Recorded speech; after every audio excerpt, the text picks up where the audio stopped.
জাতিগত সংঘাতের জেরে নিজ দেশ মিয়ানমার থেকে পালিয়ে বাংলাদেশে আশ্রয় নেওয়া রোহিঙ্গারা কক্সবাজারের শরণার্থী শিবিরে বসে মিয়ানমারে যুদ্ধে যোগ দেওয়ার জন্য সংগঠিত হচ্ছে। সোমবার বার্তা সংস্থা রয়টার্স এই সংক্রান্ত একটি দীর্ঘ প্রতিবেদন প্রকাশ করেছে। রয়টার্সের প্রতিবেদনের শুরুতেই রফিক নামের একজন রোহিঙ্গা শরণার্থীর কথা উল্লেখ করা হয়েছে, যিনি 2017 সালে মিয়ানমার থেকে বাংলাদেশে পালিয়ে এসেছিলেন। এরপর এই বছরের জুলাইয়ে তিনি আবার মিয়ানমারে ফিরে গিয়ে যুদ্ধ করেছেন। 32 বছর বয়সী রফিকের মতো হাজার হাজার রোহিঙ্গা কক্সবাজারের শরণার্থী শিবির থেকে বের হয়ে এসেছেন। তারা মিয়ানমারে ফিরে গিয়ে যুদ্ধে যোগ দেওয়ার জন্য সংগঠিত হচ্ছেন।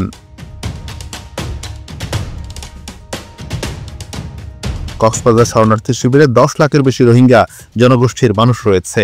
সেখানে সম্প্রতি জঙ্গি হামলা ও সহিংসতা বেড়েছে। এসব সংঘাতের মধ্যেই রয়টার্সের প্রতিনিধি 4 রোহিঙ্গা এবং তাদের সহায়তাকারী 2 ব্যক্তির সঙ্গে কথা বলেছেন, যারা মিয়ানমারে গৃহযুদ্ধে সরাসরি জড়িত ছিলেন। রফিক বলেন, আমাদের ভূখণ্ড ফিরে পাওয়ার জন্য লড়াই চালিয়ে যেতে হবে। এছাড়া আমাদের সামনে আর কোনো পথ খোলা নেই। গত জুলাই মিয়ানমারে ফিরে গিয়ে কয়েক সপ্তাহ সরাসরি যুদ্ধে অংশ নেন রফিক।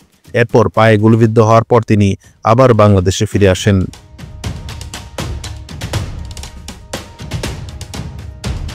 রোহিঙ্গারা প্রধানত মুসলিম জনগোষ্ঠী।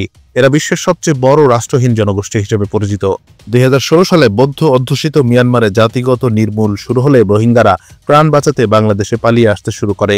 মিয়ানমারের এই জাতিগত সহিংসতাকে গণহত্যা বলে অভিহিত করছে জাতিসংঘ। 2021 সালে সেনা অভ্যুত্থানে গণতন্ত্রপন্থী নেত্রী অং সান সুচি ক্ষমতাচ্যুত হওয়ার পর মিয়ানমার জুড়ে গৃহযুদ্ধ শুরু হয়। মিয়ানমারের বিদ্রোহী গোষ্ঠীগুলো সরাসরি জান্তা সরকারের বিরুদ্ধে যুদ্ধ শুরু করে। রোহিঙ্গারা এখন সেই যুদ্ধের ময়দানে প্রবেশ করছে। রফিক বলেন, মিয়ানমারের রাখাইন রাজ্য ছিল রোহিঙ্গা অধ্যুষিত। রাজ্যটি এখন দখল নিয়েছে বিদ্রোহী গোষ্ঠী আরাকান আর্মি। তাদের হাত থেকে ভূখণ্ড উদ্ধার করার জন্য রোহিঙ্গারা এখন জান্তা সরকারের হয়ে যুদ্ধে যোগ দিতে বাধ্য হচ্ছে। কক্সবাজার শরণার্থী শিবিরে থাকা রোহিঙ্গাদের মধ্য থেকে অন্তত 18 জন রোহিঙ্গার সাক্ষাৎকার নিয়েছে রয়টার্স।